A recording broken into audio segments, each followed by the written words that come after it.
Welcome to CCD a complete course destination. So दोस्तों, जैसे कि हम सबको पता है कि आज संडे है और आज हमारी एक स्पेशल क्लास रहेगी जिसके अंदर हम लोग सीटेट पेपर 2 के साइंस के कंटेंट पार्ट के कुछ एमसीक्यूज को डिस्कस करेंगे जो कि हमारे प्रीवियस ये क्वेश्चन पेपर्स में से लिए गए कुछ क्वेश्चंस होंगे। तो आज हमारे कुछ 10 क्वेश्चंस रहेंगे जिनको हम डीपली डिस्कस करेंगे। तो आज की क्लास बिना टाइम वेस्ट करते हुए हम लोग शुरू करेंगे। हाँ, जो लोग भी इस क्लास को देख रहे हैं लाइक शेयर सब्सक्राइब करना मत भूलिएगा। तो चलो शुरू करते हैं बिना टाइम वेस्ट किए हुए अपनी क्लास को शुरू। तो हमारा फर्स्ट क्वेश्चन है non metallic oxides. Non metallic oxides are acidic in nature, are basic in nature, are amphoteric in nature, turns red litmus paper blue. तो जो हमारे नॉन मेटेलिक ऑक्साइड्स होते हैं वो क्या होते हैं? तो दोस्तों, अभी कल की क्लास के अंदर हमारी 10th क्लास की चैप्टर 2 को हम लोग डिस्कस कर रहे थे, that is acid basis and salt. 10th class के चैप्टर 2 को हम लोग डिस्कस कर रहे थे जिसके अंदर हम लोगों ने क्या देखा था कि जो नॉन मेटेलिक ऑक्साइड्स होते हैं, जो हमारे नॉन मेटेलिक ऑक्साइड्स होते हैं, जब वो रिएक्ट करते हैं बेस के साथ, जब वो बेस के साथ रिएक्ट करते हैं तो क्या होता है? नॉन मेटेलिक ऑक्साइड्स जब बेस के साथ रिएक्ट करते हैं तो फॉर्म करते हैं किस किस चीज को? एक तो सॉल्ट एंड वाटर को। हम लोग एक एग्जांपल के साथ इस चीज को समझते हैं। नॉन मेटेलिक ऑक्साइड जो है वो रिएक्ट कर रही है लाइम वाटर के साथ, कैल्शियम हाइड्रोक्साइड के साथ, ठीक है, जो कि एक बेस है। और क्या फॉर्म हो रहा है? कैल्शियम कार्बोनेट एंड उसी के साथ साथ वाटर जो है वो फॉर्म हो रहा है। तो देखो, इस रिएक्शन को ध्यान से देखिए। जो हमारे लाइम वाटर है, कैल्शियम हाइड्रोक्साइड है, ये तो होता है बेसिक नेचर का, ठीक है। जब वो रिएक्ट करेगा नॉन मेटेलिक ऑक्साइड के साथ तो वो क्या बना रहा है? एक तो सॉल्ट बना रहा है that is calcium carbonate and उसी के साथ साथ वाटर की फॉर्मेशन हो रही है, ठीक है। कैल्शियम कार्बोनेट एक सॉल्ट है एंड वाटर है, उसके साथ साथ इसकी फॉर्मेशन हो रही है। तो इस रिएक्शन को जब हम ध्यान से देखते हैं तो क्या ये रिएक्शन इसके जैसे नहीं लिखती? Acid reacts with base and forms what? When acid reacts with base, it forms salt and water as their product. तो देखिए, ये रिएक्शन और इस रिएक्शन के अंदर क्या कॉमन है कि जब बेस एसिड के साथ रिएक्ट कर रहा है, यहाँ पर बेस नॉन मेटेलिक ऑक्साइड के साथ रिएक्ट कर रहा है, और क्या क्या बन रहा है? Salt and water and salt and water. It means कि क्या हम लोग कह सकते हैं कि जो नॉन मेटेलिक ऑक्साइड्स होते हैं वो एसिडिक होते हैं नेचर में, क्योंकि जब ये बेस के साथ रिएक्ट कर रहा है तो वही फॉर्मेशन हो रही है जो एसिड और बेस की फॉर्मेशन हो रही है रिएक्शन में। मतलब कि जो नॉन मेटेलिक ऑक्साइड्स होते हैं they are acidic in nature. हमारा ऑप्शन ए बिल्कुल करेक्ट हो जाएगा, that non metallic oxides are acidic in nature. और अगर आप इसको ध्यान से अच्छी तरह डीप में समझना चाहते हैं तो क्लास 10th के चैप्टर 2 को अच्छी तरह पढ़ लीजिए। वीडियो अवेलेबल होगी, उसकी क्लास अवेलेबल होगी प्लेलिस्ट के अंदर, उसको अच्छे से देख लीजिएगा। मूव करते हैं अपने सेकंड क्वेश्चन पर। Which of the following are example of non contact forces? Non contact forces की कौन सी इनमें से एग्जांपल है? तो देखिए, पहली बात तो contact force and non contact force होती क्या है? Contact force and non contact force क्या होती है?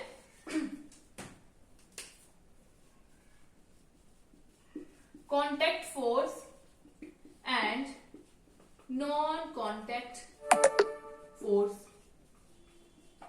तो देखिए, कॉन्टैक्ट फोर्स क्या होती है? जिसके अंदर हम किसी चीज पे फोर्स लगा रहे हैं फिजिकली टच करके, किसी चीज को फिजिकली टच करके उसके ऊपर फोर्स लगनी, उसको हम लोग कॉन्टैक्ट फोर्स कहते हैं। और किसी चीज को बिना टच किए हुए उसके ऊपर किसी चीज को बिना टच किए हुए उस चीज पर फोर्स लगानी, उसको हम लोग नॉन कॉन्टैक्ट फोर्स कहते हैं, ठीक है। अब देखिए, यहाँ पर हमें कुछ ऑप्शंस दिए हुए हैं। First is muscular force. Muscular force क्या है? हम किसी चीज में मस्कुलर फोर्स लगाएंगे तो उसके लिए हमें उस चीज को फिजिकली टच करना पड़ेगा। इट मींस जो मस्कुलर फोर्स है वो कौन सी फोर्स है? कॉन्टैक्ट फोर्स है। पर यहाँ पर हमसे पूछा गया नॉन कॉन्टैक्ट फोर्स की एग्जांपल कौन सी है, ठीक है। अगली देखें तो मैग्नेटिक फोर्स। कभी मैग्नेट को आपने देखा होगा, किसी चीज को अट्रैक्ट करती है अपनी तरफ बिना उसको टच किए, बिना टच किए वो किसी चीज को अट्रैक्ट कर लेती है। It means that magnetic force कौन सी होती है? Non contact force. मतलब कि मैग्नेटिक फोर्स तो सही है। अगला देखें ग्रेविटेशनल फोर्स। तो ग्रेविटेशनल फोर्स देखिए, तो वो भी किसी चीज को बिना टच किए हुए ही उसके ऊपर फोर्स लगाती है। इट मींस ग्रेविटेशनल फोर्स भी सही है बिल्कुल। It is also a non contact force. अगर डी ऑप्शन देखें तो इसमें बोल रहा है बोथ बी एंड सी, मतलब कि बी एंड सी दोनों ही सही है। तो हमारा यहाँ पे कौन सा ऑप्शन सही होगा? D option. हम लोग डी ऑप्शन के साथ जाएंगे, ठीक है। मूव करते हैं अपने थर्ड क्वेश्चन की तरफ। क्या कहता है हमारा थर्ड क्वेश्चन, चलो देख लेते हैं। Which one of the following element must available in water for the metamorphosis of tadpole? कौन सा एलिमेंट इनमें से जरूरी है वाटर के अंदर अवेलेबल होना जिसकी वजह से मेटामॉर्फोसिस हो जाएगा टैडपोल का? सबसे पहले तो हमें पता होना चाहिए कि मेटामॉर्फोसिस क्या होता है, ठीक है। तो मेटामॉर्फोसिस क्या है, एक साइकिल होता है जिसके अंदर एग से लेके एडल्ट फ्रॉग तक ट्रांसफॉर्मेशन होती है। एग से शुरू होके एडल्ट फ्रॉग तक ट्रांसफॉर्मेशन हो, उसी साइकिल को हम लोग बोल देते हैं मेटामॉर्फोसिस का प्रोसेस। चलो देख लेते हैं एक बार।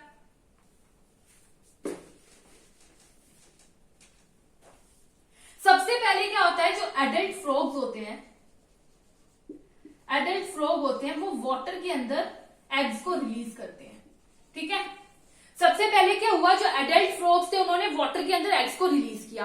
अब यही एग जो है आगे चलकर किसमें कन्वर्ट हो जाते हैं, थोड़े टाइम बाद टैडपोल के अंदर, ठीक है। यही एग टैडपोल के अंदर कन्वर्ट हो जाते हैं और थोड़े टाइम बाद यही टैडपोल जो है उसके लेग्स आ जाते हैं, लेग्स ग्रो हो जाते हैं, टैडपोल विद लेग्स बन जाते हैं, टैडपोल विद लेग्स, ठीक है। इसको हम लोग क्या बोल देते हैं, एक और मेटामॉर्फ, ठीक है। इसको हम लोग मेटामॉर्फ भी कह देते हैं। आगे चलकर यही टैडपोल जो है लेग्स वाले, ये क्या हो जाते हैं, यंग फ्रॉग में कन्वर्ट हो जाते हैं, यंग फ्रॉग में कन्वर्ट हो जाते हैं और वही यंग फ्रॉग बाद में एडल्ट फ्रॉग बन जाता है और फिर से एडल्ट फ्रॉग जो है एग्स को रिलीज करता है वाटर में। तो इस पूरे साइकिल को हम लोग क्या बोल देते हैं, इस पूरे साइकिल को हम लोग बोल देते हैं मेटामॉर्फोसिस। इस पूरे साइकिल को क्या बोल दिया जाता है, मेटामॉर्फोसिस, ठीक है। अब बात करें, हमें पूछा गया कि वाटर के अंदर मेटामॉर्फोसिस हो रही है लेकिन कौन सा ऐसा एलिमेंट है जिसकी बहुत ज्यादा जरूरत है, वो अवेलेबल होना ही चाहिए। तो हमारे पास गिवन ऑप्शंस है क्लोरीन, ब्रोमीन, सल्फर और आयोडीन। तो देखिए आयोडीन की सबसे ज्यादा जरूरत होती है, आयोडीन अवेलेबल होना बहुत ज्यादा जरूरी है वाटर के अंदर। तो हम लोग यहाँ पर डी ऑप्शन के साथ जाएंगे, डी ऑप्शन हो जाएगा हमारा करेक्ट ऑप्शन, ठीक है। पता चल गया मेटामॉर्फोसिस का प्रोसेस क्या होता है, पूरे साइकिल को हम लोग मेटामॉर्फोसिस कह देते हैं, ठीक है। मूव करते हैं अगले क्वेश्चन की तरफ, that is diabetes is controlled by which hormone? ऐसा कौन सा हार्मोन है जो कि डायबिटीज को कंट्रोल करता है? तो हमारे पास ऑप्शन है एड्रेनलिन, इंसुलिन, थाइमोसिन और थायरोक्सिन, ठीक है। तो देखिए जो डायबिटीज है उसको कंट्रोल करने का काम करता है हमारा इंसुलिन, ठीक है। अगर मान लीजिए किसी ह्यूमन की, किसी इंसान की बॉडी के अंदर इंसुलिन की सेक्रेशन बंद हो जाए, इंसुलिन सेक्रेट होना बंद हो जाए, तो उसका ब्लड प्रेशर और ब्लड शुगर हाई हो जाती है, ठीक है, जिसकी वजह से डायबिटीज का खतरा बढ़ जाता है। और ऐसे लोग, ऐसे पेशेंट्स जिनकी बॉडी के अंदर इंसुलिन सेक्रेट नहीं होता है, उन्हें इंसुलिन के इंजेक्शन दिए जाते हैं जिसकी वजह से उनकी जो डायबिटीज है वो कंट्रोल रहे। ओके, तो मतलब डायबिटीज को कंट्रोल करने का काम कौन से हार्मोन का होता है, इंसुलिन हार्मोन का। मूव करते हैं अपने अगले क्वेश्चन की तरफ, that is fifth question. The part of the alimentary canal which receives bile juices from the liver and store it in a gallbladder is, ठीक है। एलिमेंट्री कैनाल का ऐसा कौन सा पार्ट है जो कि बाइल जूस जो कि लिवर से सेक्रेट होते हैं उसको रिसीव करता है, ठीक है, और उसको स्टोर करता है गॉल ब्लैडर के अंदर, ठीक है। हमारे पास ऑप्शन के स्टमक, स्मॉल इंटेस्टाइन, ऑइसोफेगस और पैंक्रियास। तो देखो हम लोगों ने 7th क्लास का चैप्टर 2 डिस्कस किया था, that is nutrition in animals. Nutrition in animal 7th class का चैप्टर 2 है, जिसके अंदर हम लोगों ने देखा था कि जब हम लोग खाना खाते हैं उसे एक लॉन्ग कॉन्टिन्यूस कैनल में से ट्रेवल करना पड़ता है और उसी कैनल जो है, उसी कैनल को हम लोग बोल देते हैं एलिमेंट्री कैनल। और उसको जो है उसके डिफरेंट कंपार्टमेंट्स हैं जिसके अंदर फूड के साथ अलग अलग प्रोसेसेस होते हैं जिसके बाद वो डाइजेस्ट होता है। तो उसमें हम लोगों ने देखा था कि जो स्टमक है, स्टमक का क्या काम होता है, तो स्टमक का क्या काम था हम लोगों ने देखा था कि जो स्टमक होता है, स्टमक HCl को रिलीज करता है, हाइड्रोक्लोरिक एसिड को प्रोड्यूस करता है जो कि बैक्टीरिया को किल करने का काम करता है, बैक्टीरिया को किल करने का काम करता है। उसी के साथ साथ स्टमक के मीडियम को एसिडिक बनाता है, ठीक है, स्टमक के मीडियम को एसिडिक बनाता है और जिससे कि जो है इन सब की डाइजेशन अच्छे से हो जाती है, ठीक है।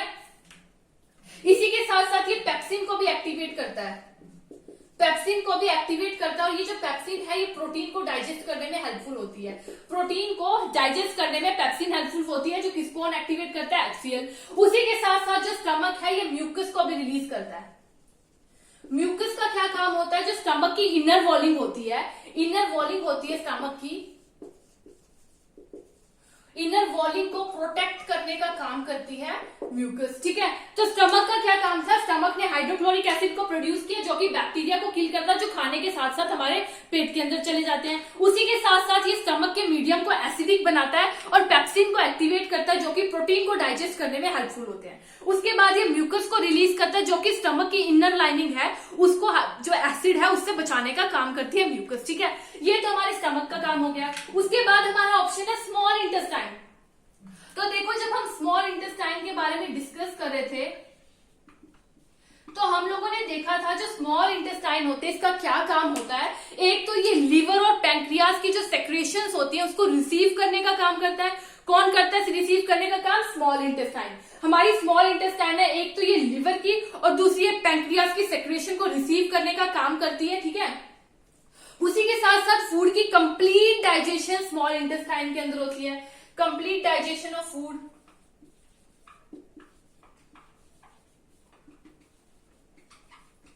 फूड की कंप्लीट डाइजेशन कौन करता है, स्मॉल इंटेस्टाइन के अंदर फूड की कंप्लीट डाइजेशन होती है और साथ ही में रिसीव करते हैं जो पैंक्रियाज और जो हमारे लिवर है उसकी जो भी सेक्रेशंस होगी उनको रिसीव करने का काम करेंगे हमारे स्मॉल इंटेस्टाइन। मतलब हमारा ऑप्शन बी जो है बिल्कुल सही होगा। आगे देख लेते हैं ओइसोफेगस। ओइसोफेगस का क्या काम था, ओइसोफेगस स्टार्ट होती है माउथ से, ठीक है, और कहां पर जाके खत्म होती है, स्टमक पे। ये फूड को जो है लेकर जाती है स्टमक तक और उसकी जो इनर वॉल्स है वो फूड को पुश करती है स्टमक की तरफ। ठीक है, तो ये तो आइसोफेगस था। उसके बाद देख लेते हैं पैंक्रियाज। तो पैंक्रियाज क्या, पैंक्रियाटिक जूसेस को रिलीज करता है। उसी के साथ साथ पैंक्रियाज एक क्रीम कलर का ग्लैंड होता है जो कि स्टमक के बिल्कुल नीचे की साइड प्रेजेंट होता है। ओके, तो ये हमारा 5th क्वेश्चन कंप्लीट हुआ। आगे चलते हैं 6th क्वेश्चन तक। 6th क्वेश्चन क्या कहता है, the pseudopodia of amoeba are used for, pseudopodia of amoeba are used for. तो पहले अमीबा की बात कर ले, ऑप्शंस पहले देख लेते हैं। सेंसेस द फूड ओनली, सिर्फ फूड को सेंस करता है। कैप्चर द फूड ओनली, सिर्फ फूड को कैप्चर करता है। ठीक है, मूवमेंट ओनली, सिर्फ मूवमेंट्स करने में हेल्प करता है। या फिर movement and capturing of food only, या फिर मूवमेंट भी करता है और कैप्चरिंग ऑफ फूड भी करता है। ये काम होता है सीडोपोडिया का।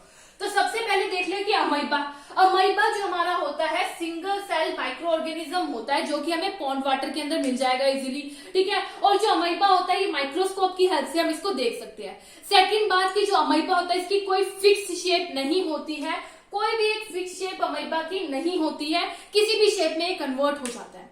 अब देखिए, ये जैसे मान लो हमारा अमीबा है, इसके पास कोई फूड का पार्टिकल या फिर फूड आ रहा है। ठीक है, अब अमीबा को सेंस हो गया कि फूड आ रहा है। ठीक है, इसकी सीडोपोडिया जो होते हैं, फॉल्स लेग्स भी कहलाते हैं सीडोपोडिया। सूडोपोडिया जो होते हैं फॉल्स लेग भी कहलाते हैं। जैसे ही फूड की सेंस अमीबा को होगी, सूडोपोडिया जो है अपने फॉल्स लेग जो है ये अमीबा वो मूवमेंट करनी शुरू हो जाएगी और उसी के साथ साथ धीरे धीरे करके ये इस पूरे फूड पार्टिकल को ट्रैप कर लेंगे फूड वैक्यूल्स के अंदर और उसके बाद इसकी डाइजेशन कर लेंगे। और उसी के साथ साथ जब डाइजेस्ट कर लेंगे तो इधर इसकी मूवमेंट होकर ये जो हमारा सूडोपोडिया है, वेस्ट जो भी वेस्ट मटेरियल होगा फूड का जो अनडाइजेस्टेड रह जाएगा वो बॉडी से बाहर रिलीज भी कर देंगे। ठीक है, मतलब कि जो सूडोपोडिया उसका क्या काम है, एक तो वो अमीबा की मूवमेंट करता है। ठीक है, अमीबा की जितनी भी मूवमेंट्स होती है वो सूडोपोडिया की वजह से होती है, because they are false legs. ठीक है, उसी के साथ साथ ये फूड को कैप्चर करने का काम करता है, मतलब कि ये मूवमेंट भी करता है, कैप्चरिंग ऑफ फूड भी होती है इसके अंदर। तो हम लोग चाहेंगे डी ऑप्शन के साथ जो कि हमारा करेक्ट ऑप्शन होगा। तो जो सूडोपोडिया होता है अमीबा का वो किसके लिए यूज होता है, एक तो मूवमेंट्स के लिए और दूसरा फूड को कैप्चर करने के लिए। ये दोनों काम हमारे अमीबा के हैं। मूव करते हैं अपने 7th क्वेश्चन की तरफ। तो क्या कहता है हमारा 7th क्वेश्चन, चलो देख लेते हैं। A doctor prescribes a medicine to treat hyper acidity. ठीक है, हाइपर एसिडिटी को ट्रीट करने के लिए मेडिसिन दी एक डॉक्टर ने। The main ingredients of the medicine is, उस मेडिसिन के अंदर जो है मेन इंग्रेडिएंट क्या होगा ये बताइए। तो देखो क्या कहा गया क्वेश्चन के अंदर कि किसी को हाइपर एसिडिटी हो रखी है। हाइपर एसिडिटी का क्या मतलब है कि स्टमक के अंदर एसिड का लेवल है जो इंक्रीज हो चुका है, एसिड बहुत ज्यादा बन चुका है। अब अगर हमें एसिडिटी को क्योर करना है तो हमने एसिड बेस सॉल्ट चैप्टर के अंदर पढ़ा 8 तक 9 तक 10 पे भी इवन कि जो एसिड होते हैं एसिड को न्यूट्रल कौन करते हैं, एसिड को न्यूट्रल करते हैं बेस। जब एसिड और बेस जो है एक दूसरे के साथ मिलेंगे तो बेस जो है एसिड के असर को कम कर देगा। ठीक है, जब पेट के अंदर स्टमक के अंदर एसिडिटी हो रखी है तो बेस जो है एसिड के जो फैक्टर्स को कम कर देगा, उसको न्यूट्रल बना देगा। तो मतलब कि हमें एक ऐसी मेडिसिन चाहिए जिसके अंदर जो है बेस हो। अब जो हमारे बेस होते हैं उसके पास होता है हमारा हाइड्रोक्साइड आयन। कौन सा आयन होता है? Hydroxide ion. बेस के पास होता है हाइड्रोक्साइड आयन, ये हम लोगों को अच्छे से पता है। तो अब इन ऑप्शंस के पास देख लो कौन से ऑप्शन के पास हाइड्रोक्साइड आयन है। तो हमारा फर्स्ट ऑप्शन एल्यूमिनियम हाइड्रोक्साइड, ठीक है, हम लोग जाएंगे अपने फर्स्ट ऑप्शन के साथ, ठीक है। तो ये हो जाएगा हमारा बेस। तो किसी भी डॉक्टर ने अगर प्रिस्क्राइब की है मेडिसिन हाइपर एसिडिटी के लिए तो उसके अंदर बेस होना बहुत ज्यादा जरूरी है, तभी एसिड और बेस जो है एक दूसरे के असर को खत्म कर सकेंगे और न्यूट्रल बना सकेंगे। ओके, ये हो जाता है हमारा 7th क्वेश्चन कंप्लीट। मूव करते हैं अपने 8th क्वेश्चन की तरफ। विच of the following is a heterogeneous mixture, ठीक है, कौन सा ऐसा इन ऑप्शंस में से देखो कौन सा जो है हेट्रोजीनियस मिक्सचर है। तो हम लोगों ने अपनी क्लास 9 के चैप्टर 2 के अंदर पढ़ा है होमोजीनियस एंड हेट्रोजीनियस मिक्सचर के बारे में अच्छे से। होमोजीनियस मिक्सचर और हेट्रोजीनियस मिक्सचर क्या होते हैं? होमोजीनियस मिक्सचर वो होते हैं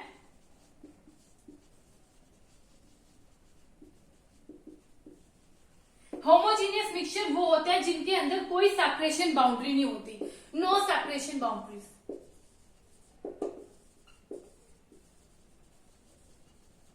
जिनके अंदर सेपरेशन बाउंड्रीज नहीं होते उन्हें हम होमोजीनियस मिक्सचर कह देते हैं। और उसी तरह जो हमारा हेट्रोजीनियस मिक्सचर होता है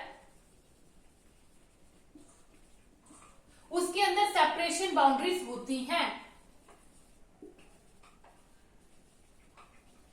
ठीक है। होमोजीनियस मिक्सचर के अंदर कोई सेपरेशन बाउंड्री नहीं होती, लेकिन हेट्रोजीनियस मिक्सचर के पास सेपरेशन बाउंड्रीज होती हैं। मतलब कि जो होमोजीनियस मिक्सचर होंगे उसको देखकर हम लोग बता नहीं सकते कितने इंग्रेडिएंट्स इसके अंदर डले हैं। मान लीजिए वाटर के अंदर हम लोगों ने सॉल्ट को डिसॉल्व कर दिया, अब उसको कितने भी देर रख लो हम लोग उसकी बाउंड्री सेपरेट, वो एक दूसरे से सेपरेट नहीं हो पाएंगे, ठीक है। इसको हम लोग होमोजीनियस मिक्सचर कह देंगे। और हेट्रोजीनियस मिक्सचर ले लीजिए अगर, तो वाटर के अंदर हम लोगों ने 1 चम्मच भर के जो है सैंड डाल दी, अब थोड़ी देर उसको स्टेबल रहने दोगे तो देखोगे जो सैंड है वो बिल्कुल अलग नीचे हो जाएगी और वाटर जो है ऊपर हो जाएगी, उनकी एक सेपरेट बाउंड्री बन जाएगी, उनको हम सेपरेट कर सकते हैं। इसी को हेट्रोजीनियस मिक्सचर कह देते हैं। तो चलो देख लेते हैं क्वेश्चन के अंदर क्या ऑप्शंस हमें मिले हुए हैं। Air filled in a balloon.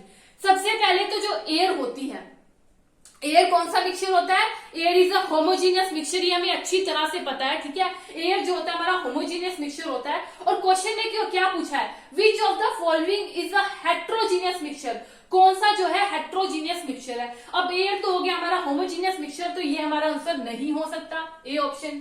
Move करते हैं सेकंड ऑप्शन पे, दैट इज ब्रास। तो देखिए जो ब्रास होता है ये कॉपर और जिंक से मिलकर बना होता है, कॉपर और जिंक से मिलकर बना होता है, जो कि अच्छी तरह एक दूसरे के साथ मिक्स हो चुके होते हैं। मतलब brass is also homogeneous mixture, तो ये भी हमारा आंसर बिल्कुल नहीं होगा। स्टेनलेस स्टील की अगर बात कीजिए तो ये अलॉयज से मिलकर बना होता है। और ये जो अलॉयज होते हैं these are also heterogeneous mixture, जिनको हम लोग सेपरेट आउट नहीं कर सकते, बिल्कुल एक दूसरे के साथ मिक्स होते हैं अच्छी तरह से। अगर बात करें आयोडाइज स्टेबल सॉल्ट की, तो आयोडाइज क्या है? आयोडाइज एक प्रोसेस है जिसके अंदर आयोडीन और सॉल्ट को जो है मिक्स किया जाता है, ठीक है, मिलाया जाता है। और ये जो हमारा होता है हेट्रोजीनियस मिक्सचर होता है। तो हम लोग अपने डी ऑप्शन के साथ जाएंगे यहाँ पर, ठीक है। मूव करते हैं अपने 9th ऑप्शन की तरफ चलते हैं। विच of the following is different from the rest, इनमें से कौन सा एक से इन तीन ऑप्शन से एक जैसे होंगे और एक जो है अलग होगा। एक कौन सा है जो इनमें से अलग है? देख लेते हैं। डिफोरेस्टेशन। डिफोरेस्टेशन का मतलब क्या होता है? जहां पर पेड़ों की कमी हो जाए, ठीक है, पेड़ों को काट दिया जाए, उसको हम लोग बोल देते हैं डिफोरेस्टेशन।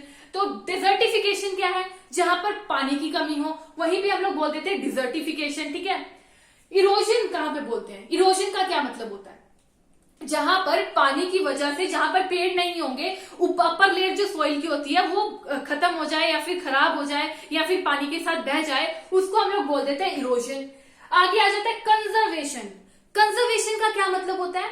संरक्षण, ठीक है, बचाना। मतलब यहां पर हम लोग देख रहे हैं कि ये जो 3 ऑप्शन है ये नेगेटिव एस्पेक्ट में जा रहे हैं, लेकिन हमारा डी ऑप्शन पॉजिटिव एस्पेक्ट में जा रहा है। तो हम लोग जाएंगे डी ऑप्शन के साथ जो कि पॉजिटिव एस्पेक्ट में जा रहा है। इन सब में कुछ किसी ना किसी चीज की जो है खत्म हो रहा है, कोई ना कोई चीज, लेकिन यहाँ पर बचाया जा रहा है। तो हम लोग कंजर्वेशन के साथ चलेंगे, ठीक है। तो चलो मूव करते हैं अपने लास्ट क्वेश्चन की तरफ, दैट इज 10th क्वेश्चन। क्या कहा गया हमारे 10th क्वेश्चन में, विच of the following statement regarding air is incorrect. Air के बारे में इनमें से कौन सी स्टेटमेंट जो है गलत है। Air is not present in soil, soil के अंदर एयर प्रेजेंट नहीं होती। Air plays important role in water cycle, water cycle के अंदर जो एयर है बहुत इंपॉर्टेंट रोल प्ले करती है। एयर ऑक्यूपाई स्पेस, एयर कुछ स्पेस को घेरती है। एयर हैज वेट, एयर का कुछ वेट होता है। तो देखिए हमारा फर्स्ट ऑप्शन है air is not present in soil, soil के अंदर एयर प्रेजेंट नहीं होती।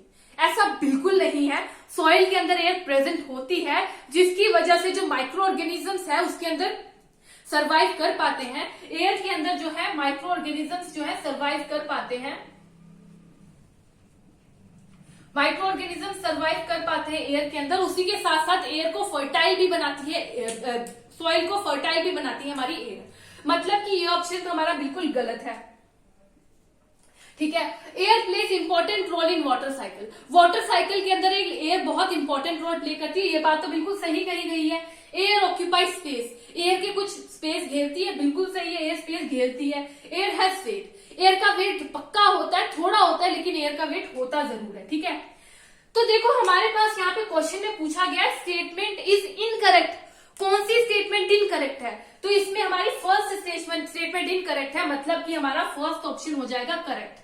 ठीक है, फर्स्ट ऑप्शन क्वेश्चन के हिसाब से हो जाएगा करेक्ट, क्योंकि यही ऑप्शन जो है इनकरेक्ट है। ठीक है, तो हमारी 10 क्वेश्चंस पूरे कंप्लीट हो चुके हैं। आज हमने अपने 10 क्वेश्चंस को डिस्कस किया क्विज की फॉर्म में। अगले संडे को भी हम लोग ऐसे इसी तरह अगले 10 क्वेश्चंस को डिस्कस करेंगे, जो कि हमारे 10 ईयर में से लिए गए होंगे। बाकी जिन लोगों ने भी इस क्लास को देखा है, लाइक शेयर सब्सक्राइब करना मत भूलिएगा। लाइक शेयर सब्सक्राइब जरूर कर दीजिएगा। Thank you friends.